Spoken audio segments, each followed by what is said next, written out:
Tú dices que Hola, ¿qué tal, amigos? Ya estamos aquí nuevamente transmitiendo este programa de Cumple Presidente, un especial de Cumple Presidente, especial, sí. el día de hoy con el tema del 68 y de una serie que está viendo aquí Alfredito. Me acompañan, hoy tenemos la presencia especial y tan esperada de Rocío. Hola, ¿qué tal? ¿Cómo estás? Y de Alfredo, por supuesto. Saludos. Y su servilleta Carlos. Esto es Cumple Presidente. Sí, ya habíamos dicho que es Ya un programa habíamos especial de Cumple Presidente. Pero como Rocío es una persona tan ocupada, porque ustedes han escuchado sus programas, es famosísima, estrella y demás, tiene que ir a firmar autógrafos y hacer presentaciones, nada más le vamos a pedir que rápidamente nos haga una...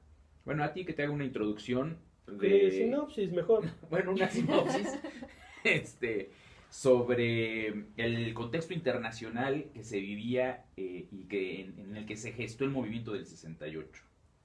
Pues sí, miren, les voy a platicar un poquito. En 1968, pues aquí en México, como todos sabemos, hubo este movimiento estudiantil en el que, pues sí tuvimos un parteaguas, ¿no? En nuestra historia nacional. Pero siempre tendemos a ver las cosas de manera aislada y la verdad es que se nos olvida muchas veces lo que estaba pasando en otras partes del mundo en ese mismo momento. Ese movimiento estudiantil no nada más se gestó en nuestro país, sino que también fue un movimiento como generalizado de esa generación. Esa generación que estuvo tan subyugada, digamos, por sus padres, por muchas autoridades que no los dejaban ser libres, ¿no? De cierta forma. En Estados Unidos, por ejemplo, teníamos la guerra de Vietnam, donde estaban siendo obligados muchos jóvenes a ir a luchar por una situación que la verdad ellos tampoco entendían por qué tenían que estar ahí. Y que a todas luces estaban perdiendo, ¿no? Exactamente, que estaban regresando no jóvenes vivos, sino que estaban regresando puros cadáveres. Y en partes. Exacto, pues sí. Y estaban viviendo una situación de verdad muy, muy complicada. Sí. De aquí también surgió el movimiento hippie, que también ese es un movimiento que tenemos que tener con mucha consideración para poder entender qué era lo que ellos estaban buscando como generación. Eso por una parte, pero también eso nada más fue como en el continente americano y en una parte nada más estamos hablando porque ya no hablemos también de todo lo que estaba pasando en Sudamérica.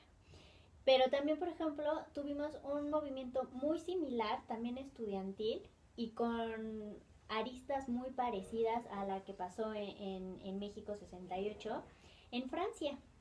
Y también me gustaría aquí mencionar algo muy muy importante, que casi todos los movimientos que cambian de cierta forma un paradigma o que cambian realmente hacia dónde vamos en la historia, Que son puntos de inflexión. Exacto, ocurren primero en Francia. No sé por qué siempre ocurre algo en Francia que hace que se como que se desperdigue por ahí todas estas ideas que tienen. A lo mejor se beben los perfumes, ¿no? Todos estos movimientos. Y eso fue también lo que ocurrió en ese momento. En Francia estaba también un movimiento estudiantil, les repito, muy muy parecido al que estábamos viviendo aquí en México.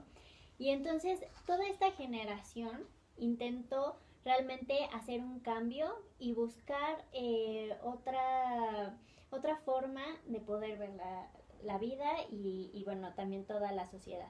Pero en esto también me gustaría recalcar algo que hace algunos años leí en un periódico, era una editorial sobre el 2 de octubre, que me llamó muchísimo la atención y que bueno, con esto también les doy pie a que ustedes ya...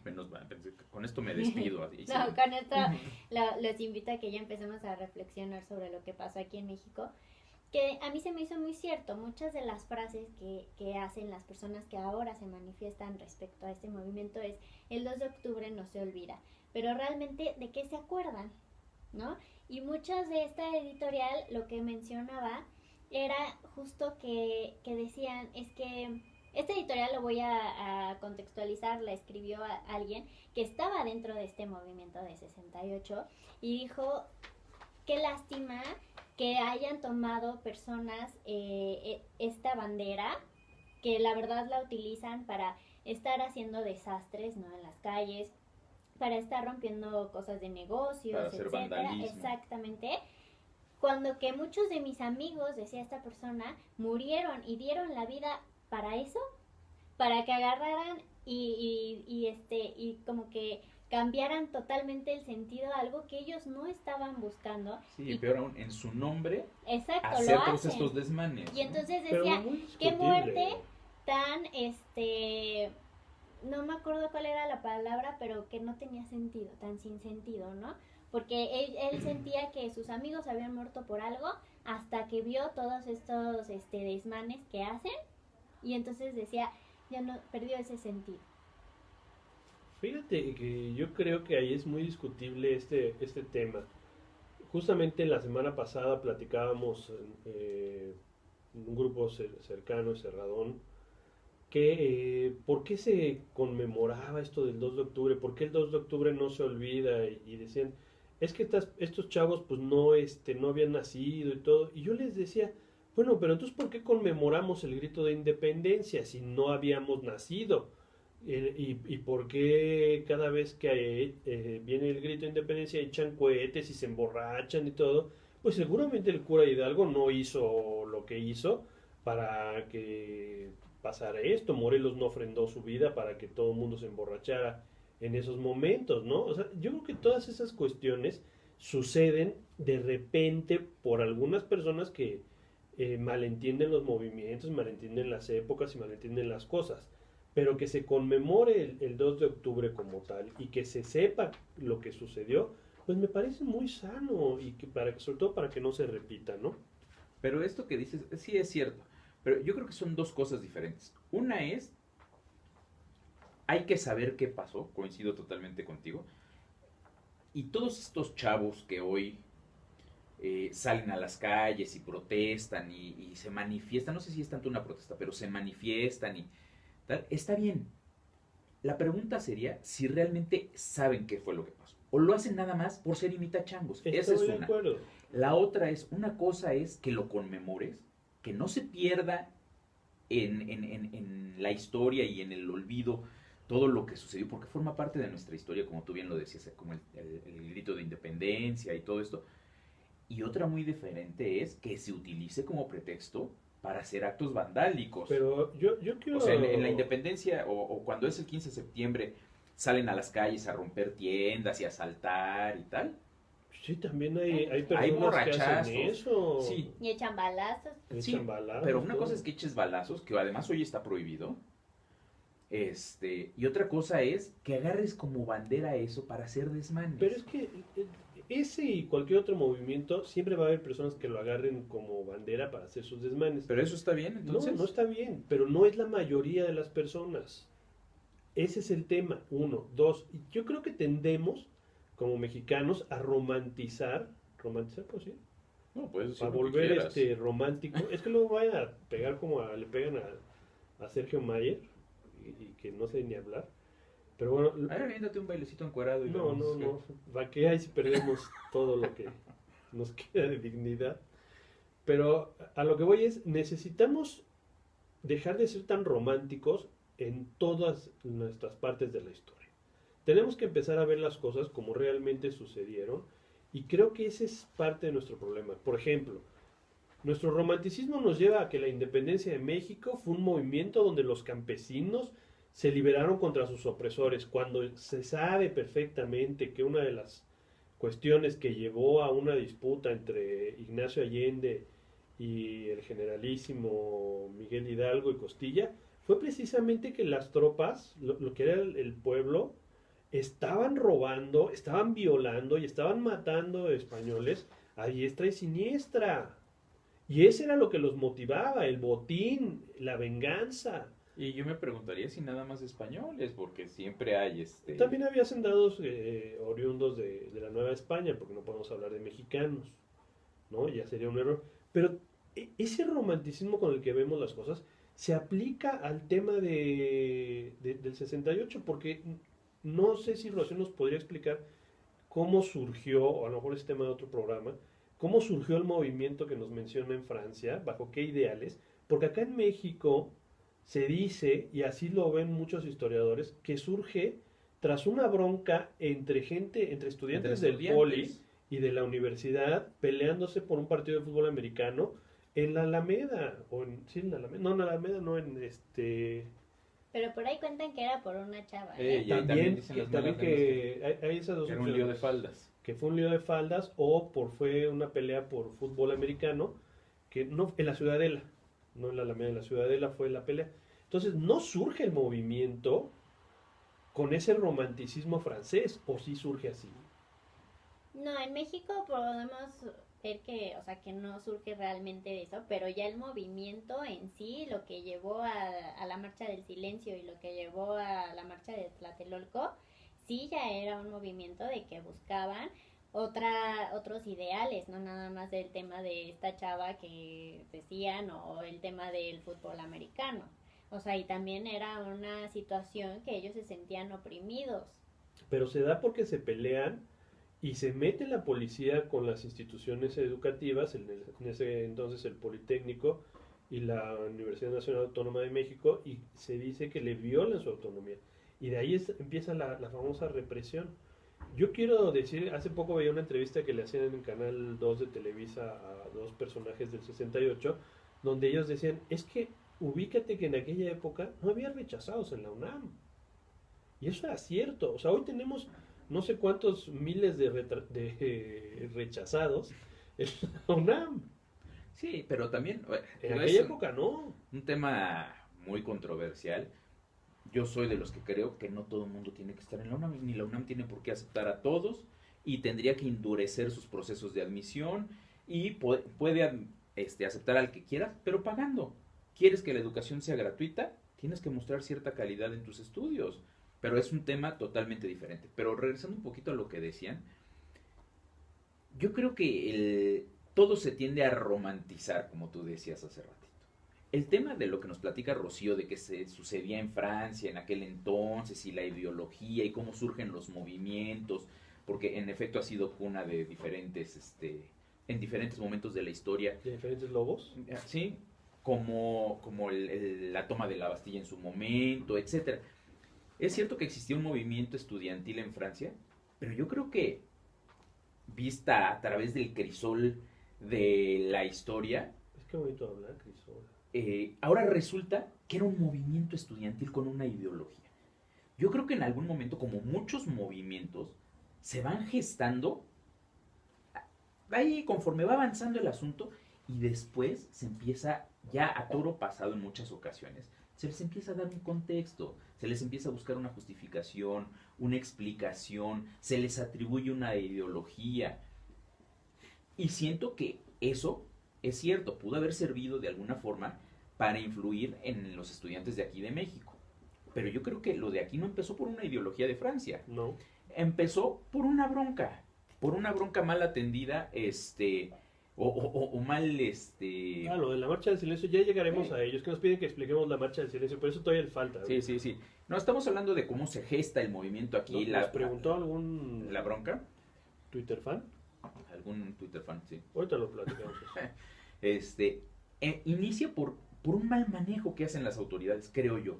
Y ya después se tergiversa el movimiento y se llega a otro tipo de cosas. Y ya después nos enarbolamos, y hablo de nos, la gente en aquel momento, ya enarbola la bandera de es que no estamos solos, y en Francia también hay otros movimientos, y en el mundo se están gestando muchos cambios, y las revoluciones ideológicas y demás, pero eso ya es después. Empieza, como muchas veces empiezan las cuestiones, por accidente o por casualidad, o como dices, por una serie de sucesos desafortunados, ¿no? ¿Tú qué opinas, Rosa? Pues no sé, a mí sí me parece que sí fue un asunto realmente generacional, y que las cosas que estaban pasando aquí, por ejemplo, o sea, la parte del gobierno, que lo vemos como un gobierno opresor en ese momento, que no dejaba a los estudiantes una libertad de expresión, que no los dejaban hacer realmente casi nada, que casi que con la mirada los controlaban. No nada más pasaba aquí, o sea, estaba pasando en todos lados y todos ya estaban muy hartos, como que fue una generación que estaba llegando ya a un límite de hartazgo muy fuerte por diferentes circunstancias, pero que fue como que sí una situación no del país sino generacional. Pero habrá que recurrir, perdón, a el contexto histórico que vivía el país en ese momento. El presidente pues era Gustavo Díaz Ordaz y venía de una serie de presidencialismos emanados de la famosa Revolución Mexicana, que desde ahí ya tenemos otro problema, porque es un mito eso de la Revolución Mexicana, ¿no? La revolución que se hizo para democratizar al país, porque teníamos un tirano en la presidencia que era un dictador, que era Porfirio Díaz, y en su momento llegó el gran héroe Gustavo Madero, y él pues inicia la revolución, pero todos los que hemos leído un poquito más de este movimiento de revolución sabemos que no existió tal cosa, porque en los momentos en que empezaron a darse las muertes y los balazos, Porfirio Díaz renuncia a la presidencia y se va del país, se exilia a Francia. Entonces no se da por eso, llega Madero a la presidencia y es Zapata el primero en traicionarlo, en llamarlo traidor y en atacarlo. Entonces, después de todos estos ataques, cuando viene Victoriano Huerta, cuando viene Álvaro Obregón, cuando viene después Plutarco Elías Calles, que se empieza a dar forma, nos vamos ahorita a la pausa, nada más déjenme terminar este comentario. ¿De 2 minutos? Sí, tenemos aquí a Plutarco Elías Calles y la formación del partido hegemónico, que es el Partido PNR. Nacional Revolucionario. Exactamente, que después se convierte en el PRI y que viene dando a saltos y tumbos, como lo dices tú, viene a dar la historia y el contexto de este movimiento social de los años 60, donde ya empiezan a aparecer los hippies, donde está la guerra de Vietnam, el movimiento en Francia. Pero previo a eso tenemos todavía que ver que hay una situación donde está Lázaro Cárdenas como presidente. Militar todavía. Militar, por supuesto, y ese es otro tema. Los militares siguen participando en el 68 dentro de la política, ¿no? Ahí tenemos a Corona del Rosal, que era el regente de la ciudad, y así se van dando varios. Entonces, toda esta cuestión de un país que se viene peleando, que se viene destrozando, llega a los momentos de Lázaro Cárdenas, quien tiene la idea, no la voy a calificar ni como error ni acierto, ya lo depende de cada quien, de instalar la educación socialista. O sea, es empezar a abrirle la mente a los estudiantes hacia una ideología de izquierdas, hacia una ideología de todos tenemos que estar bien, etcétera, etcétera, y el socialismo y todo, teniendo al país capitalista al lado o arriba, ¿no? No, Más y en bien. plena, y también ya en 68 en plena Guerra Fría. En plena Guerra Fría, por supuesto. Pero eso que comentas es interesante. Vámonos Sí. a las redes No, sociales. no, todavía no. qué? Vamos a postergar un poquito el asunto. ¿Dijeron? Sí. O por tus pistolas. Fue un poquito por las dos. Pero esto que dices es interesante porque siempre se ha pensado que México es un país capitalista por el hecho de tener al principal exponente del capitalismo como vecino al norte. Pero el PRI siempre su ideología de alguna forma ha sido socialista. ¿De dónde me vienen ahora que los izquierdosos? Si el PRI siempre ha sido de esa tendencia. Bueno, ahora sí vámonos a las redes sociales. Nuestra página web es www.educacionresponsiva.com. Nuestra Twitter es @e_responsiva. En Facebook nos encuentran como Educación Responsiva. Y ¿qué me falta de redes sociales? Nada más, ¿verdad? Nada más las nuestras, pero ahorita las damos al regreso. En YouTube también estamos como Educación Responsiva y lo mismo en Periscope, ¿verdad?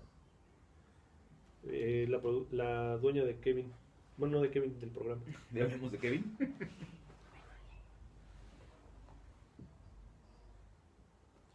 ¿Sí? Seguimos en vivo aquí platicando con los amigos y pues ese es el tema, ¿no? Que justamente el romanticismo que tiende a idealizar los movimientos, sobre todo aquellas personas que participaron en él, pues lo ven desde una perspectiva muy romántica que contagian a los que no conocen, ¿no? Sí, que también están atrás otros intereses que también ellos no conocían. Exactamente. También como en el caso de Allende, que también, o sea, fue una situación de que estaban cayendo ya en el socialismo y pues llegó Estados Unidos en Chile. Tú hablas de Chile. Yo ajá, pensé que a hablabas de quitarlo. Ignacio Allende. No, No, yo pensé que hablaba de la barda de Allende. No, yo pensé. No, y llegaron a quitarlo y realmente las personas, los seguidores de Allende y todo, pues en ese momento realmente no entendían por qué, o sea, cuáles eran los intereses que estaban más allá. Que estaban en juego, ¿no? Exacto. Y es que eso pasa mucho, ¿no? Siempre a la masa se le manipula. Nunca le llega la información tal cual. ¿Cuáles son los intereses que realmente se persiguen? Pues esos son...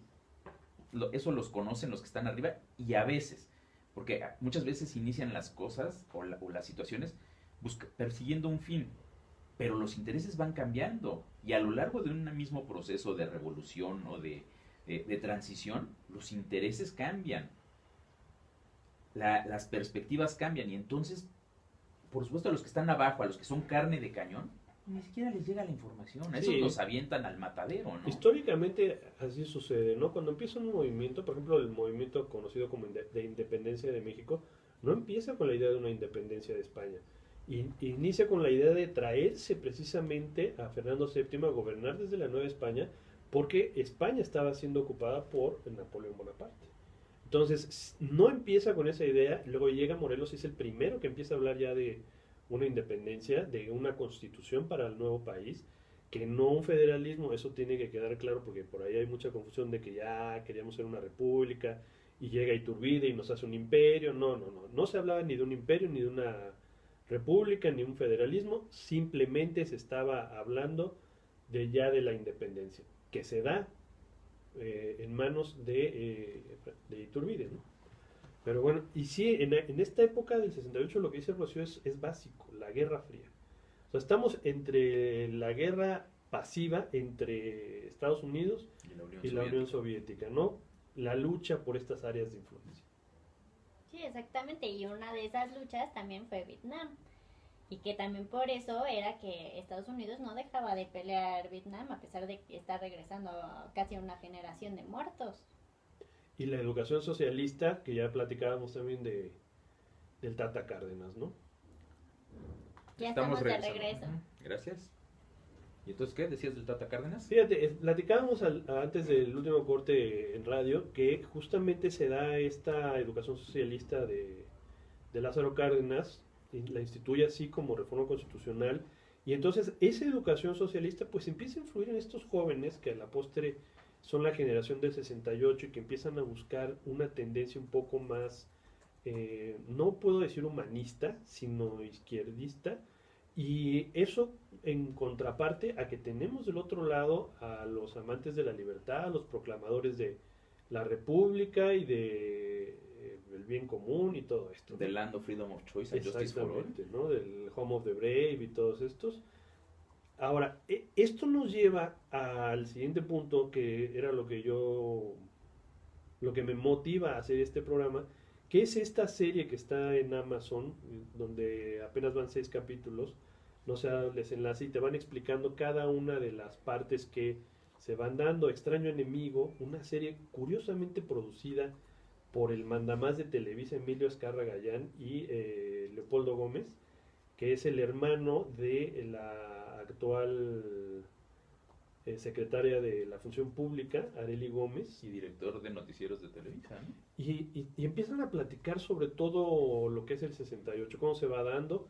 Usan nombres en algunas ocasiones no verdaderos, ficticios.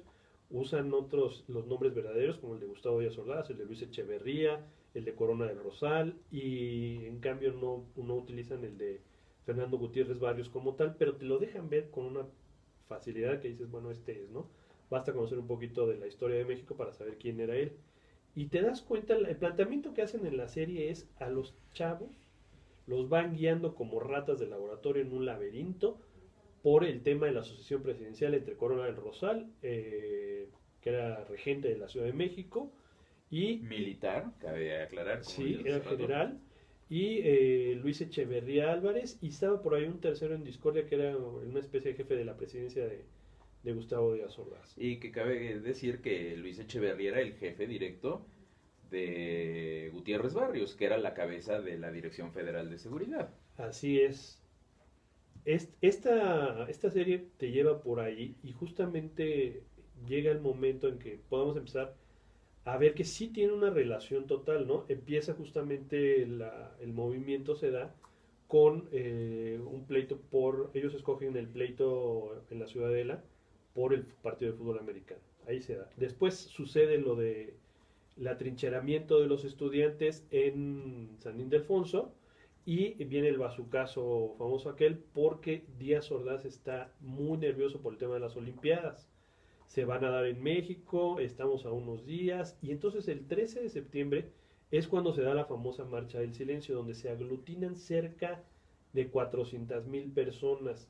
Fíjate, por ahí Rocío nos va a platicar ahorita una anécdota de una persona, ella por supuesto no lo vio, pero se lo platicaron, de unas personas que querían participar en la marcha y pues termina una de ellas muerta, ¿no? Varios, sí, pues de la normal de maestros, ¿dónde está la normal de maestros? No sé. Bueno, Ahorita investigamos. por ahí, por donde... Por San Cosme, sí, ¿verdad?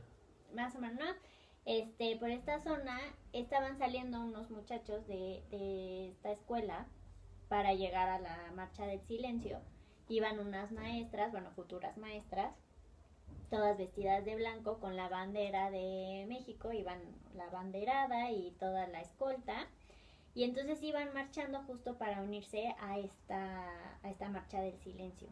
Cuando entonces de repente les llegan la policía montada y les avientan los caballos encima, todo. Esta persona que me platicó recuerda que a la banderada pues le destrozaron la cara, la mataron, obviamente quedó todo su uniforme blanco lleno de sangre y fue una situación muy, muy violenta, ¿no? Para tratar de parar a todos estos... Sí, por San Cosme, en la colonia San Rafael. Ajá. Y entonces fue una situación muy violenta para tratar de parar a algunos de los alumnos que se iban a unir a esta marcha para que no llegaran.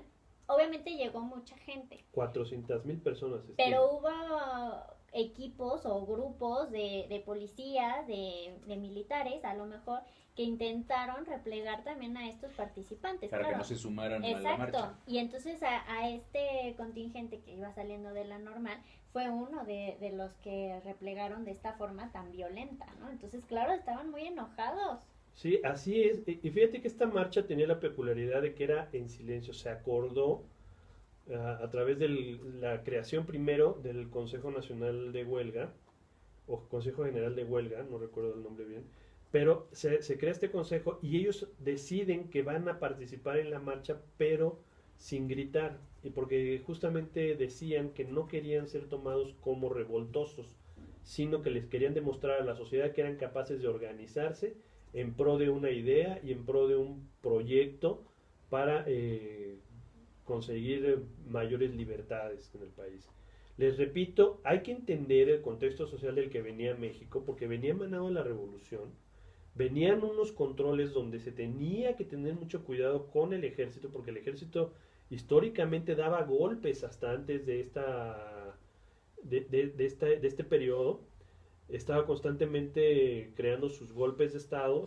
El último termina en una pelea entre Obregón, Calles y todos estos, y de ahí resulta que entonces se va dando paulatinamente una apertura dentro de los medios mexicanos, pero por supuesto no puede ser una apertura total. De hecho, posterior a esta marcha, en su informe de gobierno, el presidente Díaz Ordaz señala que se les han dado todas las libertades y se les ha permitido la libertad de expresión, y menciona el artículo 9 de la Constitución, que es el derecho de reunión, donde dice que se ha abusado, pero que ya no va a permitir que se abuse más, porque como todos sabemos, pues ya viene, ¿no? La Olimpiada está a la vuelta de la esquina y los ojos del mundo están dentro de esta Olimpiada, y entonces ahí es donde se empieza a fraguar.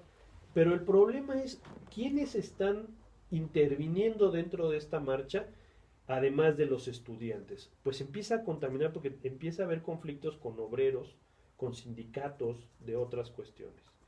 Dentro de lo que se sabe, de lo que se ha podido leer, tú que ya te leíste esos libros, ¿nos puedes platicar cómo se va contaminando, por decirlo de alguna forma, el movimiento? Románticamente puedes decir que no se está contaminando, sino que se está fortaleciendo, Se está reforzando. ¿no? A través de otros actores sociales. Esa es la parte romántica. La parte pragmática, diría yo, es que se está contaminando, y justamente dentro de esta serie de Extraño Enemigo se empieza a ver cómo sí empiezan a contaminarlo a través de negociaciones facciosas entre la Dirección Federal de Seguridad Y los sindicatos y los la diferentes CTM, actores, sí. que estaba tu ídolo Fidel Velázquez. Bueno, y estuvo, ¿cuántos años, no? Creo que duró nada más 1700 años o algo así. Sí, yo creo que la diferencia ahí entre que otro tipo de organizaciones participaran, se involucraran en el movimiento estudiantil, no se puede ver como un reforzamiento, porque ellos perseguían otros fines y otros intereses, que no tenían nada que ver con lo que pedían los estudiantes. De hecho, yo creo que el movimiento de los estudiantes, independientemente de cómo haya surgido y el mal manejo que pudieron haber hecho de inicio las autoridades, el gobierno mismo, el famoso bazucazo, La la prepa persecución 1, que la entraban a persecución. las Yo creo que vocacionales, las prepas. se fue haciendo más grande el asunto, pero creo que seguía siendo un movimiento puro. Cuando hablan de la marcha del silencio, si no mal recuerdo, incluso el rector de la UNAM, en aquel entonces Barros Sierra, encabeza el movimiento. Sí, él está presente. Y al final presenta su renuncia cuando se da cuenta que esto ya está totalmente desbordado, contaminado, viciado por otro tipo de organizaciones, como dices, la CTM, a través de los diferentes sindicatos, empiezan a buscar desvirtuar el movimiento. A final de cuentas, acuérdense que la CTM era parte del gobierno. O sea, de alguna forma, si no es oficialmente parte del gobierno como tal, siempre fue un ala del gobierno. Y es más, el mismo Fidel Velázquez siempre se pronunció como un soldado del presidente, ¿no? Entonces, ellos estaban a favor y a las órdenes del gobierno. Empiezan, y eso lo vemos al día de hoy. Siempre que hay un movimiento estudiantil o un movimiento ciudadano por la paz, siempre se infiltra por otro tipo de organismos, buscando desvirtuar la naturaleza original. Y en este caso era, uno, obtener réditos de este movimiento, por supuesto, los diferentes sindicatos, obtener cuotas de poder, obtener lana y, por supuesto, pulverizar el movimiento, ¿no? Y la sucesión presidencial. Y, por supuesto, el fin último era ver cómo se iba a manejar la sucesión presidencial, ¿no? Ahí tendríamos que meternos a un tema que platicábamos tú y yo hace rato, de toda la personalidad de Díaz Ordaz, ¿no? Que era un tipo acomplejado, un tipo paranoico, un tipo que se sentía perseguido, minimizado por todos. Y esto es una situación que arrastra desde chavito, ¿no? Sí, fíjate, la platicamos rápidamente cómo fue la infancia de Díaz Ordaz. Para empezar... No fue al ortodoncista.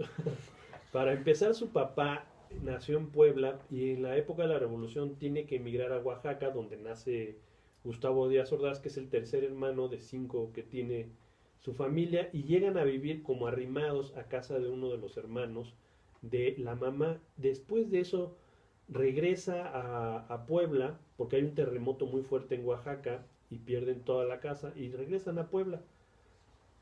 Y él ahí continuó con sus estudios de abogado en la Universidad de Puebla, donde conoce a Maximino Ávila Camacho, que aquí Rocío tiene un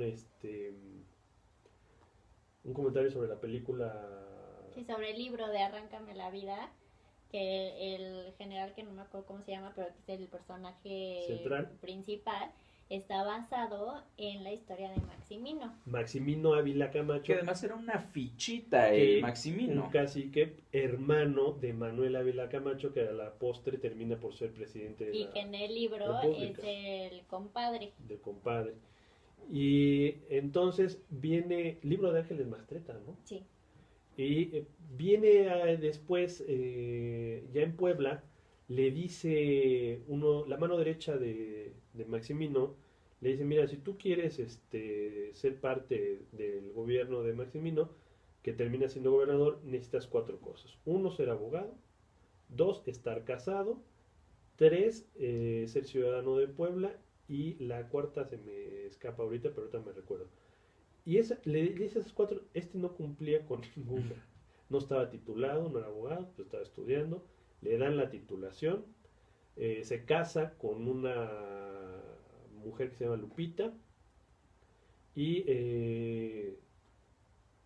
le consiguen después que sea ciudadano de Puebla, ya sabes. La Estos residencia. cochupos, no residencia, le dan un acta de nacimiento de que había nacido como poblano. Pero bueno, porque se dan cuenta que él es oaxaqueño. Y la cuarta te digo que no recuerdo cuál es la cuarta. Pero bueno, termina por ser institucional y gran impulsor de su carrera Maximino, hasta que él llega a la presidencia, para no ahondar mucho en esta biografía. Pero sí, como dices, él tenía a tal grado su baja autoestima que no le gustaba ni siquiera darle besos a su esposa porque le rayaba la cara con los dientes que se cargaba de caballo. Sí, sí era un tipo acomplejado. Por ahí dicen que Maximino lo mangoneaba feo. Hay una anécdota que cuentan en uno de los libros de su biografía, que Maximino montaba a sus asesores chalanes, y entonces imagínate que lo pone en 4 patas y lo monta y le empieza a dar de fuetas como si fuera un caballo. Y refiere el libro que incluso siente los testículos de Maximino en la espalda, y entonces que para él es una humillación de tal tamaño que pues nunca se recupera.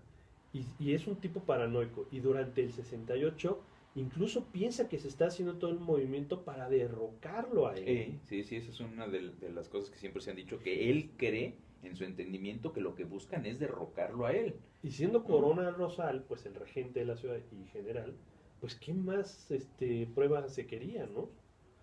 Ahí viene estos contextos, quitarle lo romántico a la parte del movimiento, porque justamente la serie, creo que esa es su función, creo que es su mayor virtud, el quitarle lo romántico al movimiento y dejarlo como pasaron las cosas, para que todos aquellos que no lo vivimos entendamos sin el apasionamiento de los que sí lo vivieron, de uno o de otro lado, ¿no? Y puedas tú construir un criterio sobre lo que sucedió. Que eso es lo que debería de suceder generalmente, ¿no? O hacerse siempre. Antes de apasionarte por una causa, primero conoce cuál es la situación, ¿no? Cómo se gestó, cómo se originó, cuáles fueron los detonantes, cuáles fueron las consecuencias, y entonces fórmate un criterio tú y una opinión, antes de salir a decir y a gritar como loco. Aquí les haría yo una pregunta. Decías al principio que la serie está producida por Emilio Azcárraga y Leopoldo Gómez. ¿Qué buscan estos haciendo ese tipo de cosas? O sea, ¿qué es? Porque siempre sabemos que Televisa y Emilio Azcárraga Milmo, el papá de Emilio Azcárraga, siempre se pronunció también como un soldado del PRI. Pues ¿no? Voy a dejar que Rocío conteste para que no se tome mal mi apasionamiento. No, porque ya dijimos que hay que analizar primero. No, pero que conteste Rocío. Pues yo creo que también es esta parte de quererse deslindar justo de esa imagen, ¿no? También yo creo que esa es una de las razones, lo platicábamos Alfredo y yo hace rato, de por qué no se transmitió eso por Blim o por alguna televisora, bueno, por algún canal de Televisa. Eso es muy representativo. ¿Por qué si lo producen ellos? No lo transmite ¿no? Televisa, ¿no?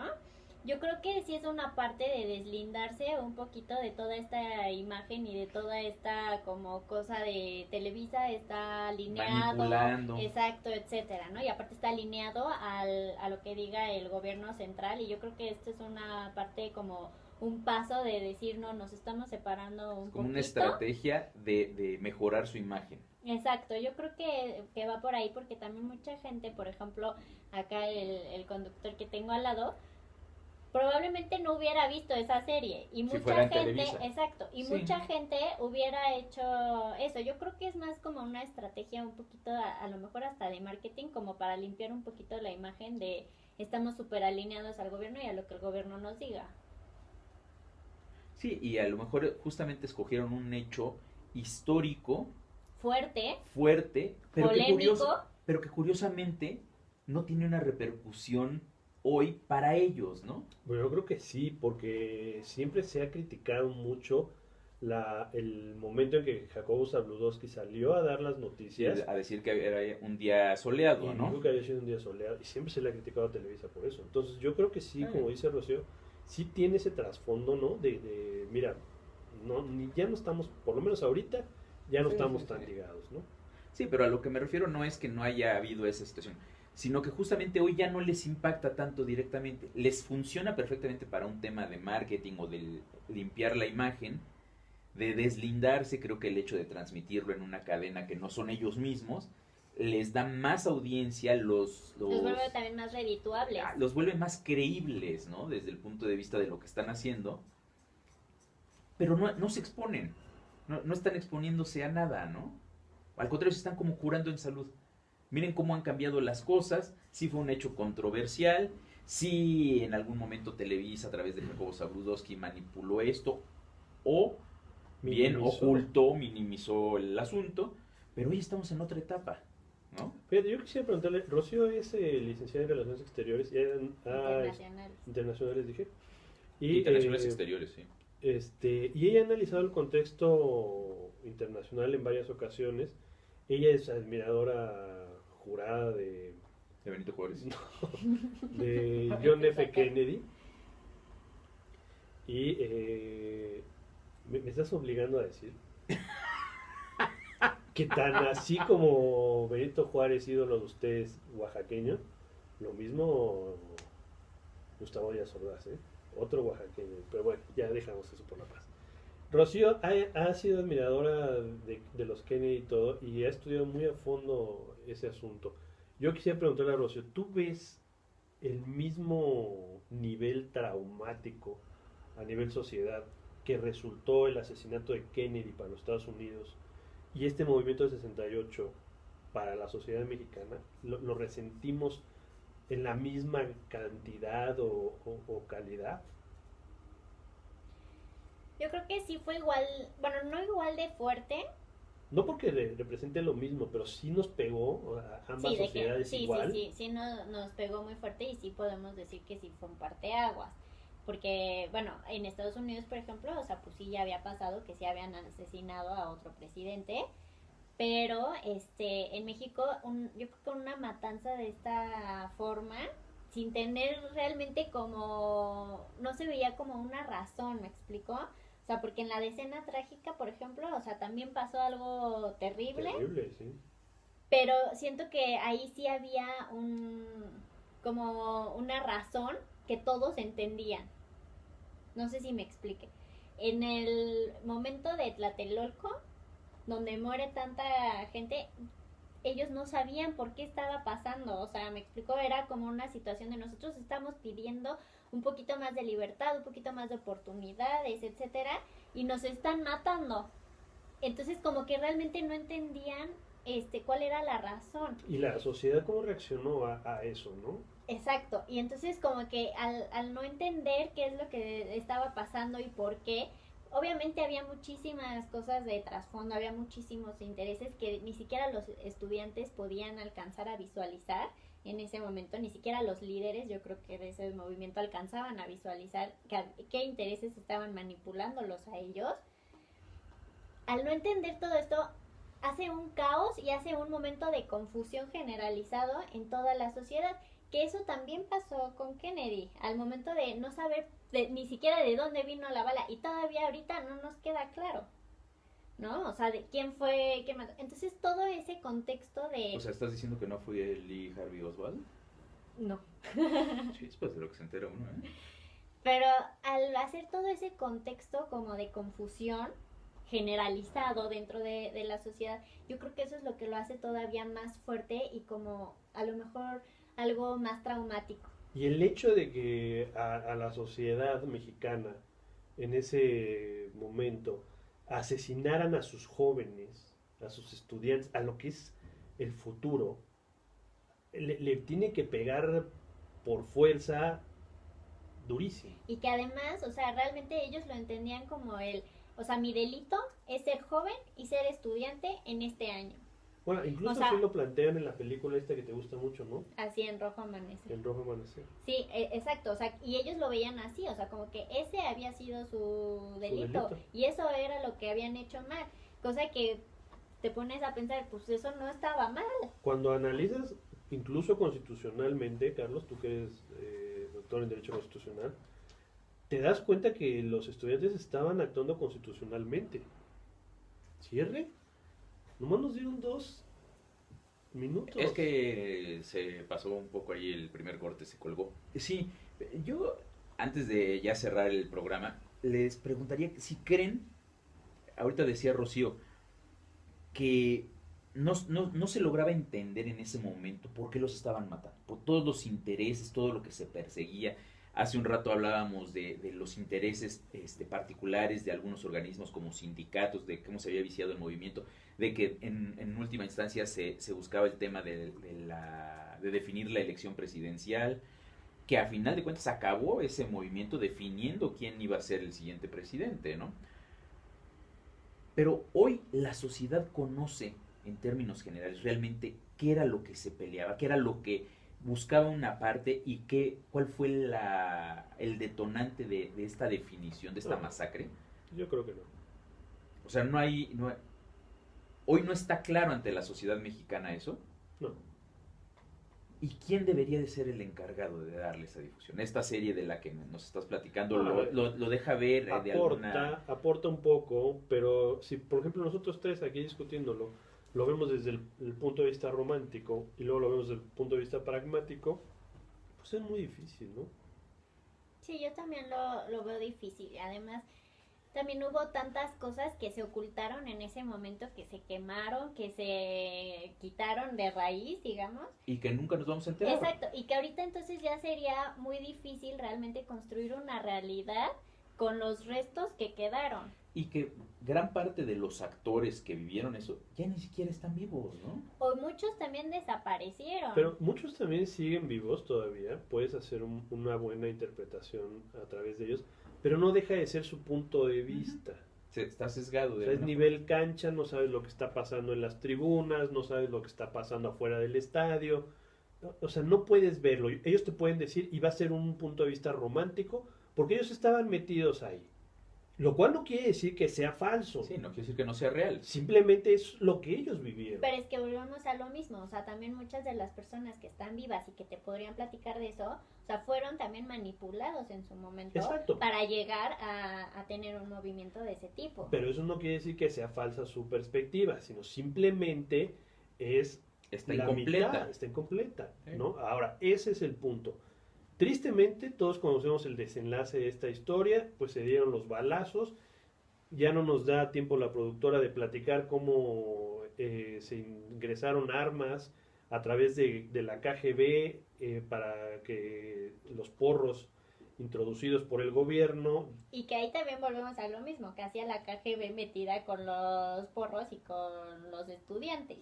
Y por el otro lado la CIA, ¿no? Es que Exacto. todo se contamina, ya de verdad nos va a cortar ahorita la Ya nos productora. tenemos que despedir. Pero la cuestión acá es justamente ese tema de la Guerra Fría, porque por ahí platicábamos hace rato que incluso Fernando Gutiérrez Barrios es uno de los promotores de Fidel Castro Sí, para no solo de derrocar los a promotores, Batista. es de la gente que le mete el hombro, le echa la mano, lo ayuda a escaparse, finalmente a regresar a Cuba, ¿no? O sea, tenemos que entender que en el momento del 68 participó el gobierno, pero desde dos frentes. O sea, no es que el gobierno se organizara en un solo frente para atacar a los muchachos, como históricamente se cree. Más bien, es un frente del gobierno, representado por Luis Echeverría y Fernando Gutiérrez Barrios, Corona del Rosal del otro lado, y intentan manipular el movimiento y lo enfrentan con el ejército. Pero Sí, cada uno... e incluso el ejército jugando dos papeles, porque por un lado está el Estado Mayor Presidencial y por el otro está la Secretaría de la Defensa con Barragán, Pues ¿no? sí. Entonces, pero se bueno, quedan muchos puntos en el sí, tintero. Gracias, Rocío, por pagar la visita de... No, gracias por la de invitación. y resumiendo nada más para que no se queden sin el fin de la historia, pues así fueron las cosas y ahora ganó el peje y se acabó, ¿no? Muchísimas gracias y Gracias hasta a pronto. Dulce en la producción. Ya casi nos vamos. ¿Ya nos vimos? Allá arriba sí, aquí no. Ahí púchale para que sepa. ¿Ya se qué es? No.